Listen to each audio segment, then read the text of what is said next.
The Farbrengen of Shabbos Pashas B'Chokesai, Tovshin Chov Beis, at the end of the Farbrengen, the Rebbe said that there are 3 happy things that are going to happen this coming week. One of them is that there's going to be the dinner, the banquet for the yeshiva in Newark. The second thing is there's going to be the convention of Neshei B'nai Chabad, the 7th convention of Neshei B'nai Chabad. And the third thing is that tomorrow, meaning Sunday, is going to be the Chanukas Habayis of the new building of the yeshiva in Montreal.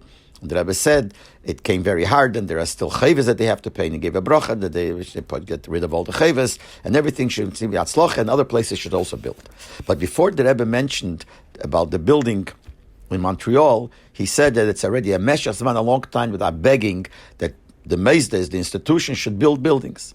And some build a little bit, some start, l'shlish, l'machza, l'rviyah, like it's an expression, a third, a half, a quarter. Some started, didn't finish, some didn't even start. And the Rebbe says that he's begging this and it's not happening. And then the Rebbe said a story. I heard from one of the Chassidim, and he said, even though he didn't hear it from the Frierdiker Rebbe, but it seems like it's a true story, that there was a Chassid who came into the Rebbe Maharash, and he had problems with Shalom Bayis. And the Rebbe Maharash told him he should make Shalom Bayis. And he told the Rebbe Maharash that everything you're going to tell me, I'm going to listen to. And Itaka did listen to everything the Rebbe said. But in this inyan, I can't. He wanted to give a get, and the Rebbe Maharash told him not to give a get. So the Rebbe Maharash said, so then it depends on me. Because the Gemara says, in Brachas, Kol Odom Sheyesh Bei Yiras Shamayim Dvarav Nishmoyin. Anybody who has Yiras Shamayim, his words are heard, are listened to. And if you're not listening to me, that means it depends on me. That he didn't say these words, but I don't have Yiras Shamayim.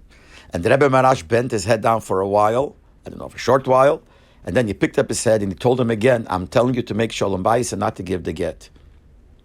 And right away he said, okay, I accept.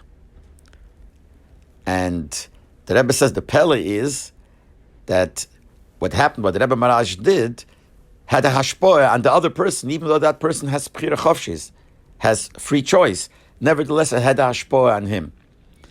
And when the Rebbe said this, he himself hesitated, and if I remember correctly, he choked up, because what he was saying is, why aren't people listening to him? So he's basically blaming himself, kiviyachol, that he doesn't have Yiras Shamayim. That's what it's the way the Rebbe was saying. He didn't say these words, but that's what came out. And that's why the Rebbe said it with such emotion. But then the Rebbe said, but I can't mix into other people's bechira. In other words, I'm not going to do this and cause other people to change their bechira, seemingly like by the Rebbe Maharash it did happen. I don't know exactly what the Rebbe meant, but this is what he said. But basically he was kiviyachol blaming himself, or why aren't people listening to him about the senior of building buildings, is because of his own kiviyachol lack of Yiras Shamayim. And the Rebbe said it with such emotion, and self-understood that the Elam took it very hard when the Rebbe, so to speak, kiviyachol accused himself that he's kiviyachol lacking Yiras Shamayim.